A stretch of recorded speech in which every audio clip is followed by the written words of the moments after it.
नमस्कार।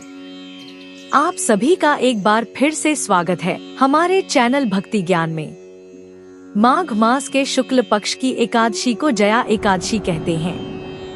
पद्म पुराण में जया एकादशी का महत्व बताया गया है। पद्म पुराण के अनुसार मृत्यु के बाद जीव को अपने कर्मों के अनुसार उसके अदृश्य शरीर में जाना होता है, जिसे भूत पिशाच की योनि कहा जाता है। जया एकादशी को इसी योनि से मुक्ति दिलाने वाला कहा गया है। शास्त्रों में बताया गया है कि जो व्यक्ति इस एकादशी का व्रत करता है उसे कष्टदायक योनि से मुक्ति मिलती है और उसे इस योनि में नहीं जाना पड़ता। एक बार अर्जुन ने भगवान श्री कृष्ण से कहा, हे भगवान, आप कृपा करके मुझे माघ मास के शुक्ल पक्ष की एकादशी का महत्व विस्तार पूर्वक बताइए।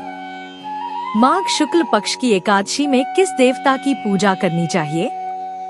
इस एकादशी व्रत की कथा क्या है और इसे करने से क्या फल मिलता है? कृपया शीघ्र बताइए। भगवान श्री कृष्ण ने कहा, हे अर्जुन, माघ मास के शुक्ल पक्ष की एकादशी को जया एकादशी कहते हैं। इस दिन उपवास रखने से मनुष्य भूत, प्रेत, पिशाच आदि योनि से मुक्त होता है।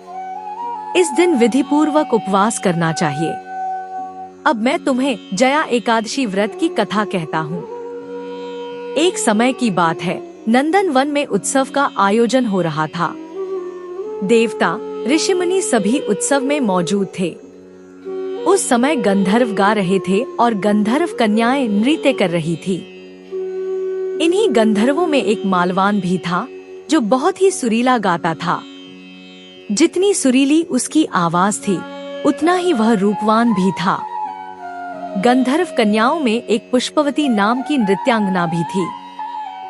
पुष्पवती ने मालवान को देखा और वह अपने हाव भाव से उसे रिझाने का प्रयास करने लगी।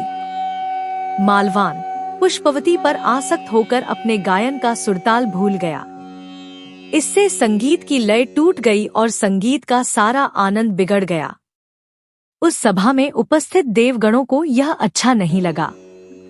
देवराज इंद्र ने क्रोधित होकर मालवान और पुष्पवती को श्राप दे दिया और कहा, स्वर्ग से वंचित होकर तुम मृत्युलोक में पिशाच का जीवन भोगोगे, क्योंकि तुमने संगीत जैसी पवित्र साधना का अपमान किया है और साथ ही सभा में उपस्थित गुरुजनों का भी अपमान किया है। इंद्र भगवान के श्राप के प्रभाव से वे दोनों हिमालय पर्वत के जंगल में पिशाच रूप में जीवन व्यतीत करने लगे। पिशाच जीवन बहुत ही कष्टदायक था, जिससे वे दोनों अत्यंत दुखी थे। एक बार माघ मास के शुक्ल पक्ष की जया एकादशी के दिन संयोगवश दोनों ने कुछ भी नहीं खाया और कोई पाप कर्म भी नहीं किया। उस दिन केवल फल फूल खाकर ही उन्होंने पूरा दिन व्यतीत किया। भूख से व्याकुल और ठंड के कारण वे पीपल के वृक्ष के नीचे बड़ी कठिनाई से रात काटने लगे। पूरी रात उन्होंने अपने द्वारा किए गए पापों के बारे में सोचकर पश्चाताप किया।